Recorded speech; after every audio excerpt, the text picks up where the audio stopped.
This is the Health Rebels podcast hosted by me, Steve Hicks.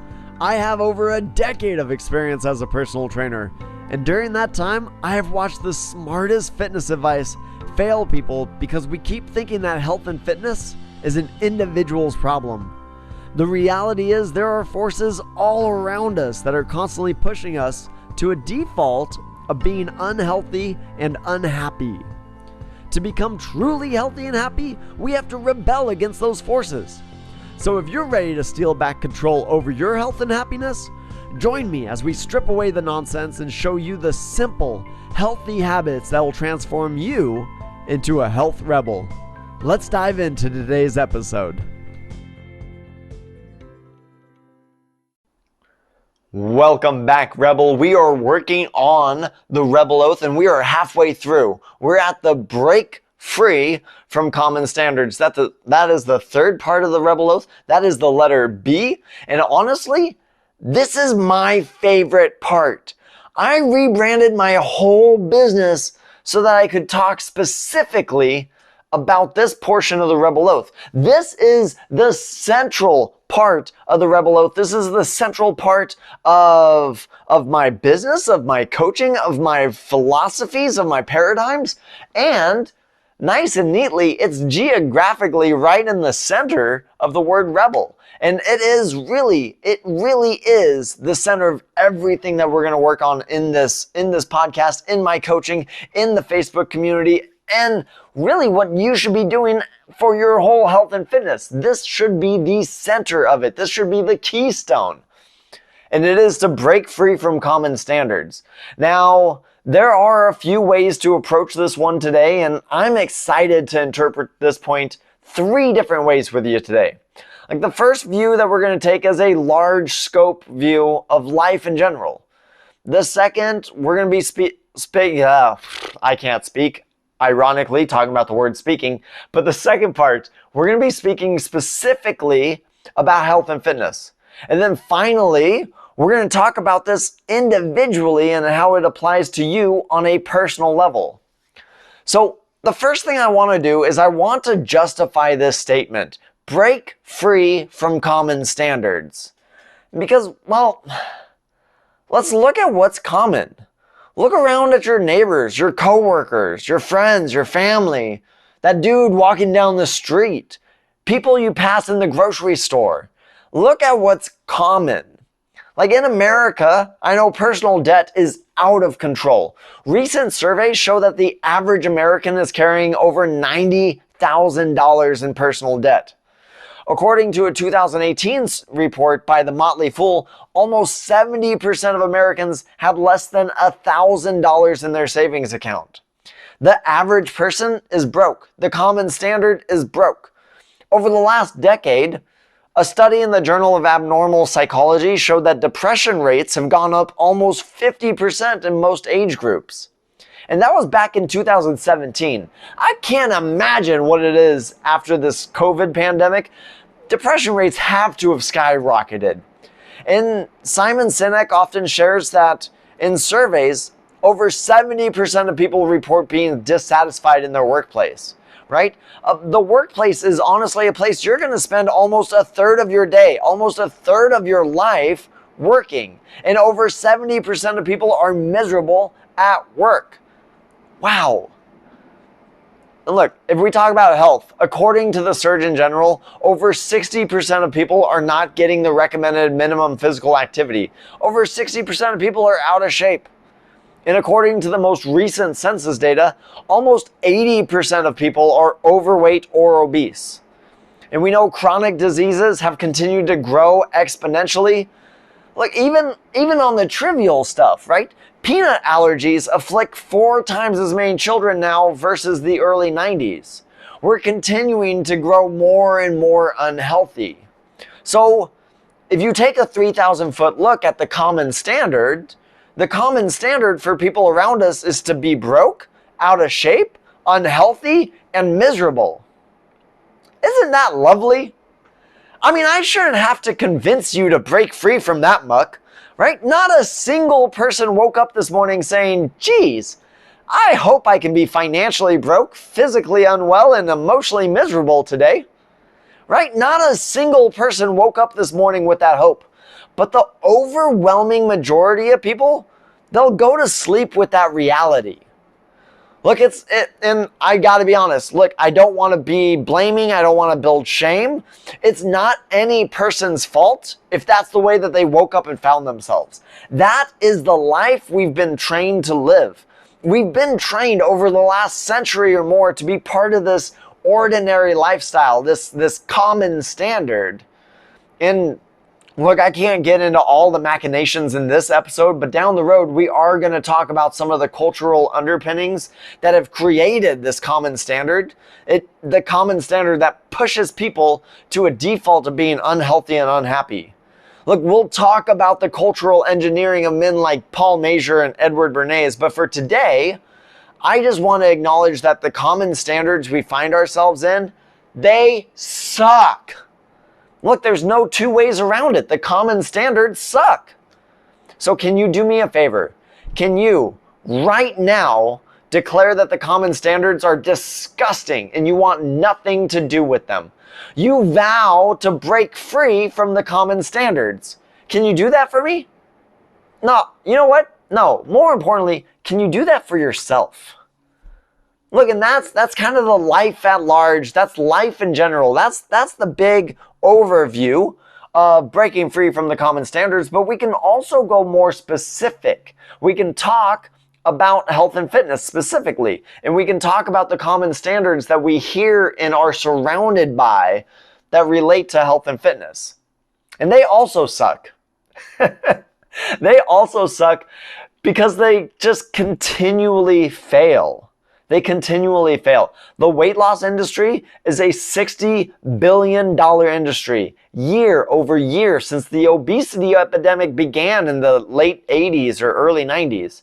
And like I mentioned earlier, obesity rates have only grown. 80% of Americans are overweight or obese. In the 2020 census, I believe it was 42.5% of Americans are categorically obese. Almost half of Americans are obese. Look, weight loss has not worked for people. These numbers keep going up. In surveys, between 85 and 95% of people that lose weight, they regain it back within 3 years.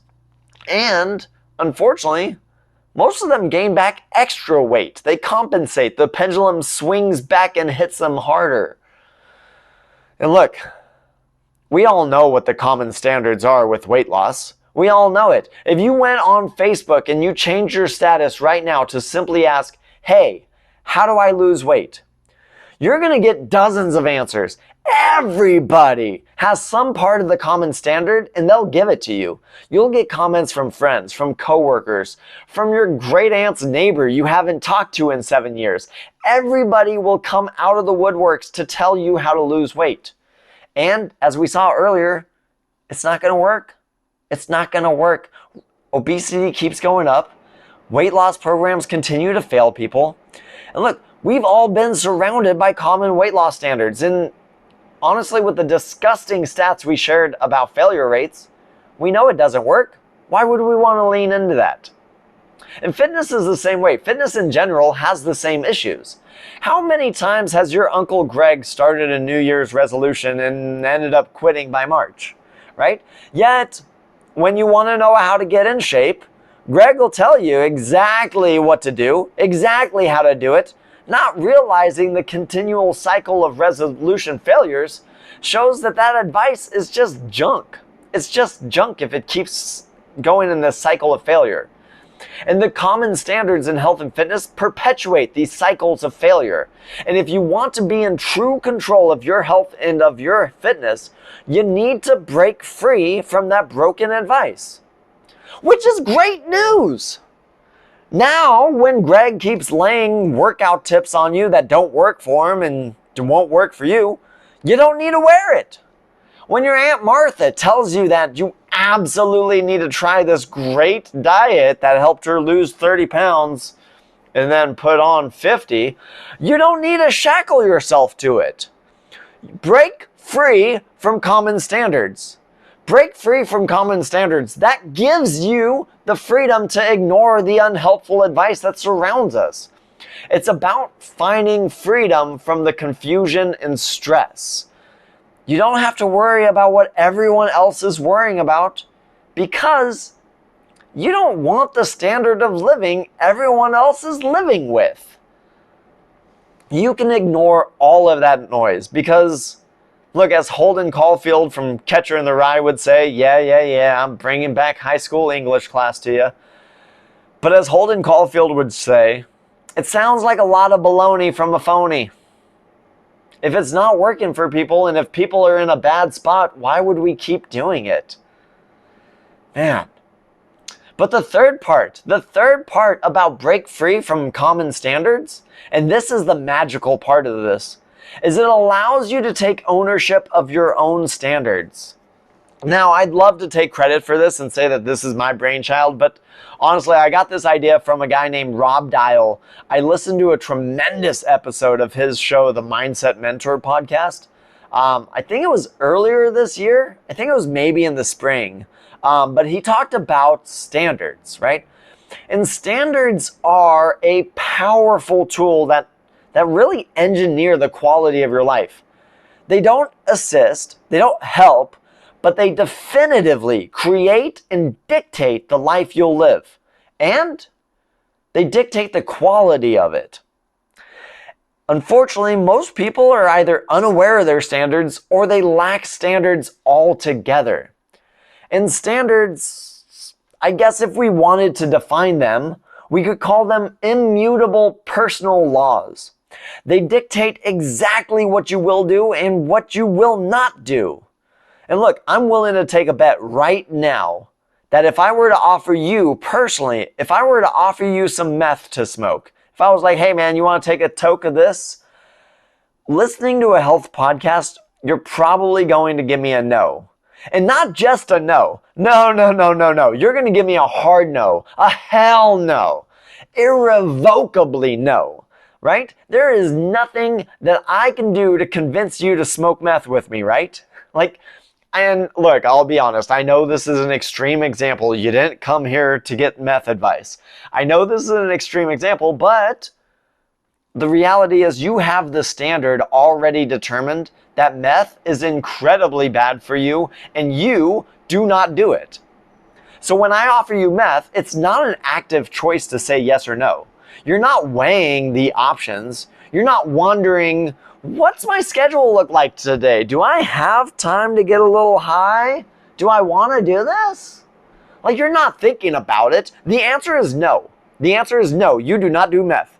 Without a thought, you don't give it a thought. There's no wiggle room. There's no debate. The answer is no. The answer is no right now. The answer will be no later. The answer will be no unless life dramatically changes. The answer is going to be no forever. Standards are immutable personal laws. They can dictate what we don't do, but they also dictate what we actually do. So me personally, I have this standard that I get 10,000 steps in each day. I don't know, it's a trope of the fitness industry. It's something I've talked about a lot, and it's just a standard I've adopted. I get 10,000 steps every day. And there are days where I'm a little low. I might have played a lot of video games. Saturday mornings are really tough for me.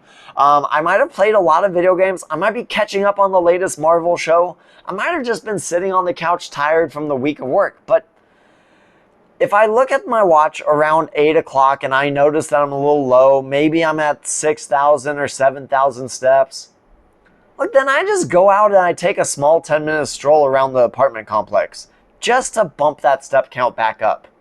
Or if the weather's really bad outside, if it's nasty out there, I'll spend a few minutes going up and down the stairs in my apartment. Look, it's not really something I seek out or choose to do. It's just something I do. Honestly, given the choice, there's no significant health benefits between 8,000 steps and 10,000 steps. So there's no reason on a random Tuesday night for me to look at my watch and then go, oh man, I'm going to go do a 2,000 step walk today. I wouldn't actively choose that. And realistically, with the consistency of activity in my life, if I had a day where I didn't get 10,000 steps, it wouldn't hurt me. but it goes against my standard, and I just do it. I just do it because it's a standard I set. It's a standard I set a long time ago, and it's just what I do. And the same is true with me with nutrition, right? I just have a standard that I want to eat healthy. I have a standard that I eat homemade food when I'm in control. And so every day at lunch, when I make a sandwich, healthy eating is a reflexive action. It's based on that standard. I could have Hot Pockets. It would be a lot easier to have Hot Pockets. But having Hot Pockets defies my standard of healthy homemade food, right? Like, it's never a consideration. It's never a thought. I never choose to make a sandwich. That choice was made long ago when I set that standard, and now I'm just operating as a servant to that standard. So here's what I want you to leave you with today. Here's what I want you to do, Rebel. I want you to take 5 minutes. Take a piece of paper and craft your own personal standards. What do you do to be the best for yourself? In any way. This could be health and fitness. This could be finances. This could be like relationships. How often do we see people that complain about always dating the same personality type, right? They never change their standards, so they just fall to the same routines. When we have standards, it changes our behaviors. So I want you to write anything, any standards that you have. What do you do to be the best for yourself? And what about the other side? What do you not tolerate? What do you not do? Standards are these immutable personal laws about what you actively do and what you refuse to do. And after you've done with that personal inventory, make sure to come back tomorrow, because we're going to hit the next part of the Rebel Oath. And honestly, this is the only true secret to health and fitness. The only secret I've ever found in my 12 years career of being a personal trainer. There's only one secret, and I'm giving it to you tomorrow. But you'll have to come back for that. So until then, Rebel, keep the oath. Hey, thanks for listening to that episode of the Health Rebels podcast. Before you run off, I want to let you know about a free resource available for you. I do have a free Facebook community where I do daily live chats with other health rebels, provide more information, host group challenges, provide support, and just generally try to put more positivity on your newsfeed instead of the typically toxic political hate that we get surrounded by already. If you're not already in the Health Rebels Training Camp Facebook group, I'll tell you what, I'll sweeten the deal. When you join the Facebook group, I'll send you a free digital copy of my Health Rebels Pocketbook Guide. This little book highlights some of the hidden forces that have conspired against our health and happiness and gives you 2 powerful tools to fight back. You can join the Health Rebels Training Camp group by visiting www.facebook.com/groups/health-rebels. That's an S after both groups and Health Rebels. Or by checking out the show notes. You can also search on Facebook for Health Rebels Training Camp. I hope to see you inside.